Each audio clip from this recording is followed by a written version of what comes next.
Bonjour, je suis Catherine Prognot, la créatrice du site maindansla-terre.com et aujourd'hui je vous fais une promesse. La promesse qu'à la fin de la vidéo, vous saurez faire des nez en argile pour vos sculptures. Est-ce que ça vous plaît? Est-ce que vous avez envie de voir le tutoriel? J'imagine que oui. Récemment, j'ai fait un sondage qui montre que en fait, vous êtes passionné par le corps humain et par les visages en particulier. Et comme je vous comprends, c'est très gratifiant de réaliser des sculptures. C'est vraiment quelque chose, pour y avoir goûté depuis de nombreuses années, dont je ne me lasse pas et je suis ravie de partager mon expertise avec vous.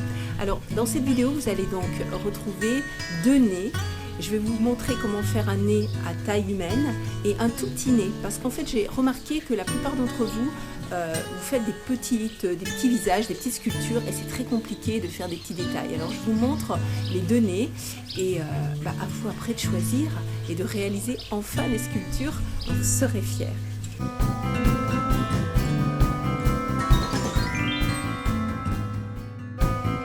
Juste avant de commencer, je vous rappelle que je vous ai fait une vidéo il n'y a pas très longtemps sur comment réaliser une jolie bouche en argile. Vous pouvez la voir en cliquant sur le lien qui s'affiche. Et puis j'ai deux cadeaux pour vous. Mon e-book, Réussir ma première sculpture facilement. C'est un e-book assez, assez simple, pas du tout académique. Vous pouvez trouver plein d'astuces qui vont vous permettre justement peut-être de faire les premiers pas. Et j'ai aussi une formation pour vous, comment réaliser la sculpture du Petit Prince de A à Z. Alors c'est facile, vous cliquez sur les liens en dessous de la vidéo. Fabriquer un Naples descriptif. C'est un roc, c'est un pic, c'est un cap. Que dis-je, c'est un cap, c'est une péninsule. Curieux, de quoi sert cette oblongue capsule? D'écritoire, monsieur? Ou de boîte à ciseaux? Gracieux. Aimez-vous à ce point les oiseaux que paternellement vous vous préoccupâtes de tendre ce perchoir à leurs petites pattes? Truculent. Ça, monsieur, lorsque vous patinez, la vapeur du tabac vous sort-elle du nez sans qu'un voisin ne crie au feu de cheminée? J'ai pas pu résister à vous partager la tirade de Cyrano. Alors, nous allons donc réaliser un nez. C'est plutôt un nez de femme. C'est vrai que des nez, il y en a autant qu'il y a d'humains sur Terre. Ils ont quand même des bases communes. Donc, une fois que vous aurez acquis ces bases, ça va vous permettre de les appliquer pour tous les styles de nez que vous souhaitez faire. Donc, hommes, femmes, enfants, adolescents. Donc, le nez est constitué des ailes du nez, de l'arête centrale, de la pointe et d'une chose qui est souvent oubliée en sculpture, ça s'appelle le septum. C'est la petite base qu'il y a entre les narines et qui rejoint donc le dessus de la bouche.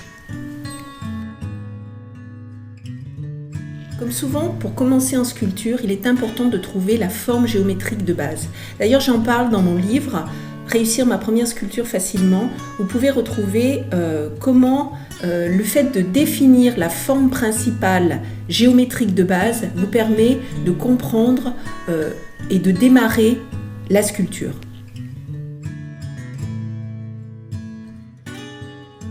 Dans le cas du nez, vous allez réaliser une forme, on va dire de cône, de triangle, avec 6 plans.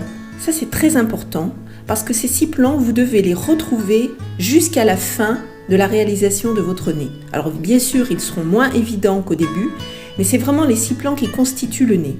Vous avez les ailes, vous avez l'arête, vous avez l'emplacement des narines et le fameux septum. Une fois les 6 plans mis en place, avec un ébouchoir ou avec le dos d'un pinceau, vous allez former les narines. En poussant la terre, les ailes du nez vont se mettre en place naturellement. C'est particulièrement intéressant sur les tout petits nez parce que c'est tellement petit que vous ne pouvez pas travailler les ailes du nez. Donc simplement en créant les narines, on va dire que ça gonfle la terre et ça vous crée les ailes du nez. Maintenant avec un ébauchoir, vous allez marquer les ailes puisque le reste du travail va être un travail de finesse pour arrondir les angles que vous avez créés avec les 6 plans et surtout faire ressortir les ailes. Bien évidemment, vous surveillez le profil puisque nous sommes en 3 dimensions et votre nez doit être juste de tous les côtés. Donc, comme vous pouvez voir sur la vidéo, le nez ne me satisfait pas, il est beaucoup trop droit. Donc maintenant, je vais créer, on va dire, la pointe du nez c'est-à-dire faire ressortir, ce qui est très joli sur un nez, c'est la petite pointe qui accroche la lumière.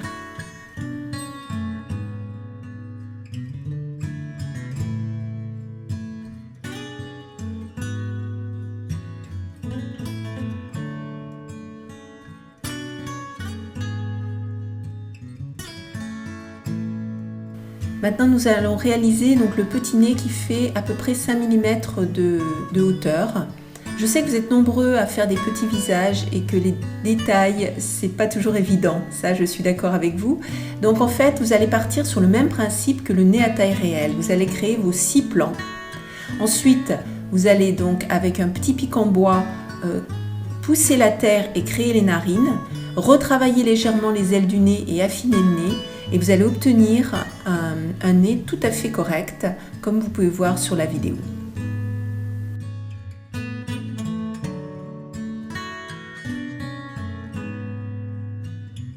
Ce cours est à présent terminé. Merci infiniment de l'avoir suivi. J'espère qu'il va vous aider à réaliser des nez corrects pour vos sculptures. Vous avez vu, il suffit de suivre les étapes. Alors n'hésitez pas à me laisser des commentaires en dessous de la vidéo. Je réponds à chacun d'entre vous. Vous pouvez bien sûr toujours télécharger mes 2 cadeaux.